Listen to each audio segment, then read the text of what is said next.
In this screencast, I want to talk about two implementations of the stack abstract data type.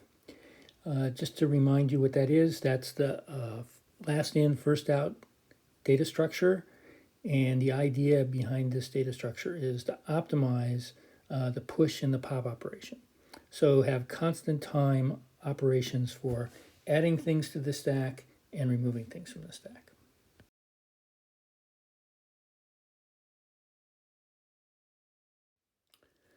So I'm going to talk about an implementation of the stack data structure using Python. It's very similar in most programming languages. There's usually a little bit of variation about how this happens in terms of what actually you store as part of the stack.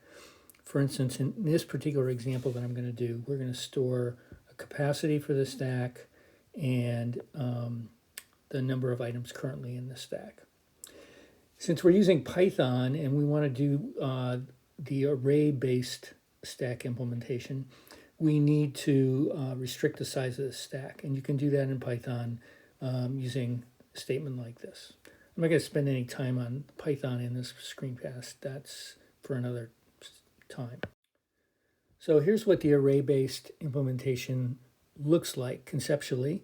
It's going to have a capacity, as I said, and a number of items. And we're going to set aside a fixed structure to store the items.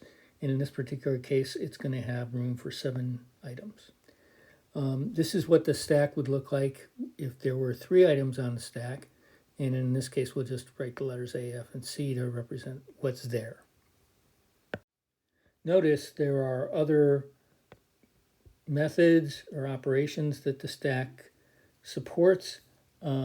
But again, I'm just going to focus on push and pop here because those are usually something that students are first learning about here. So for our array-based implementation, I want to look at what the push operation looks like in some detail. So here we have our stack with 3 items, A, F, and C in slots 0, 1, and 2. And we have stored in the stack, in addition to the array that contains the items, we've got the number of items. Now, where are we going to want to put the new item? We're going to want to put it in slot 3. Notice, and you can convince yourself that this will always be true, that the number of items always points to the next open slot. So this will be the top of the stack, despite the appearances that it's going down instead of up. But this will be the top of the stack, and this is where we're going to produce put K. So we're going to want to put K in this spot, and the other thing we have to do is increment number of items. And that's really all there is to it. If you look at what the Python code is, it's right up here.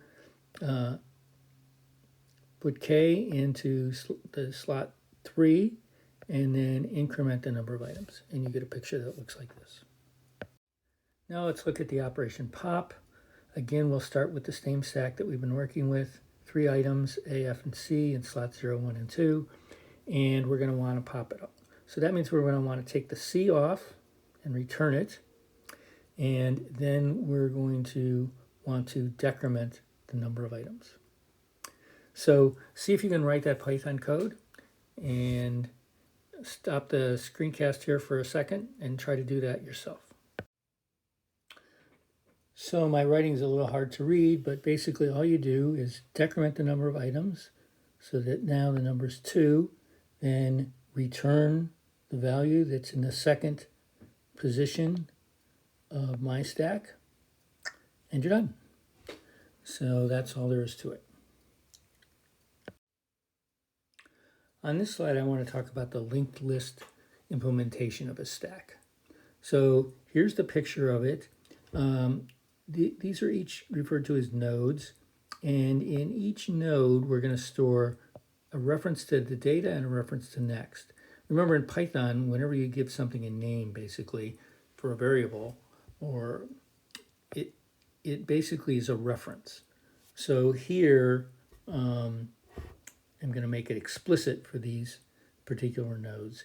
Here, the data field references a storage location that contains 22. Here, a storage location that contains 53.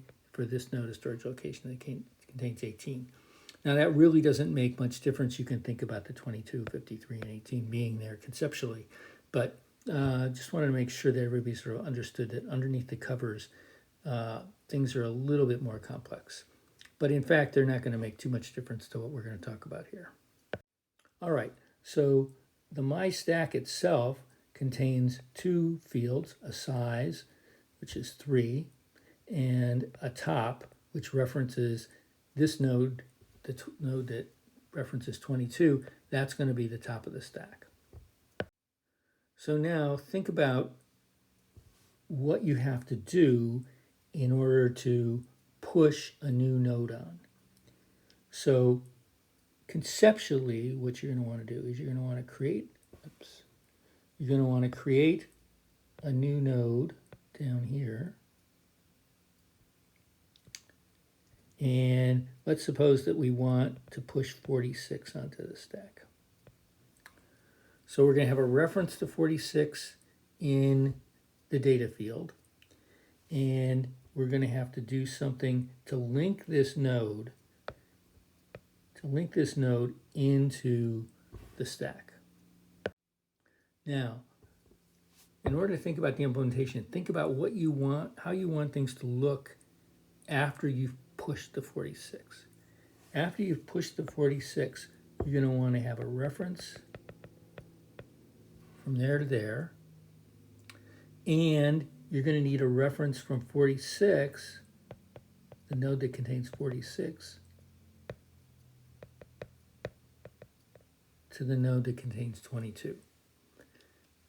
So you're going to have to tie this in. So let's pause the screencast here and take a few minutes and try to think about how you're going to do that. Now, it's very important to think about the order in which you update all these references. So think about that, and then we'll go on and look at what actually has to happen on the next slide. So here's the implementation of push, and here's the idea. First, we need to put 46 into the node. That's going to be step 1 here, and you can see it's labeled over here. So we're going to put 46 into this node.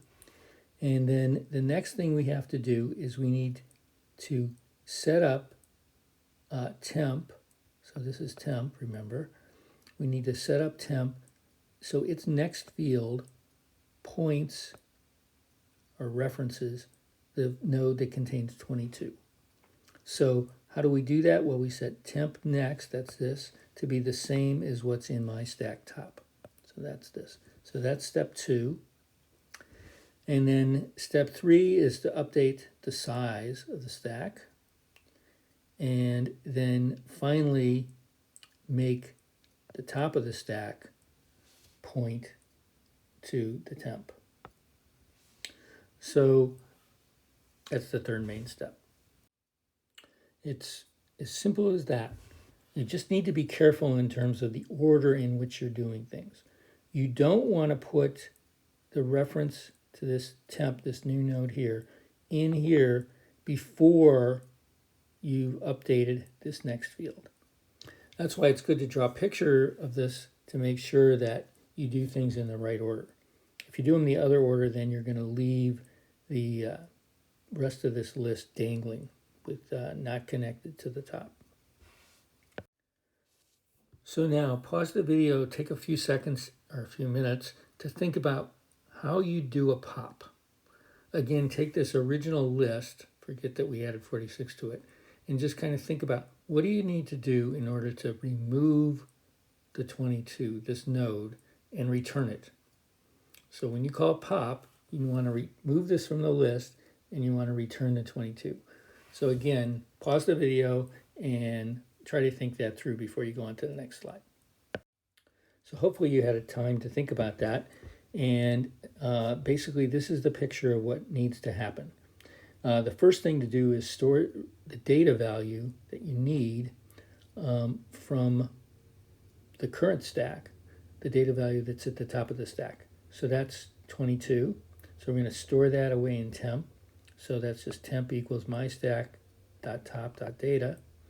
And then we're going to basically get top to now reference the new top of the stack, which is this node over here that references 53.